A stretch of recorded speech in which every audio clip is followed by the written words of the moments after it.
भारतीय थल सेना के नए प्रमुख का पद संभालते ही जनरल दलबीर सिंह सुहाग ने पड़ोसी पाकिस्तान को लेकर जिस तरह का कड़ा रवैया अपनाया है, वो पाकिस्तान के लिए बेहद सख्त संदेश है।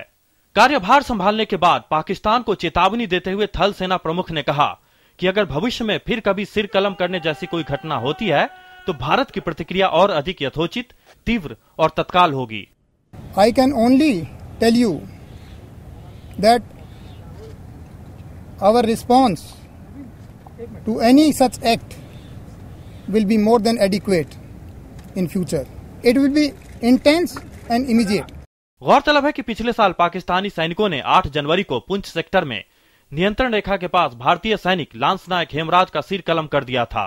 इसके बाद देश में काफी तीखी प्रतिक्रिया हुई थी। कल ही रिटायर हुए सेना प्रमुख जनरल विक्रम सिंह से जब इस बारे में सवाल किया गया था तो उन्होंने कहा था कि भारत ने सिर कलम किए जाने की घटना पर पाकिस्तान को करारा जवाब दिया था। उन्होंने साफ तौर पर कहा कि सैनिकों को हथियार और साजो सामान उपलब्ध कराना उनकी पहली प्राथमिकता होगी। I'll ensure that our soldiers are motivated, they are comfortable, they are competently led and trained, and are provided with latest weapons and equipment required for the assigned task. In that, my focus areas would be to enhance operation preparedness and the effectiveness of the Indian Army. General सुहाग को आज chief of army staff के तौर पर सलामी गारद दिया गया। सेना प्रमुख ने उनमें भरोसा जताने के लिए सरकार का भी आभार जताया। Bureau report, DD news.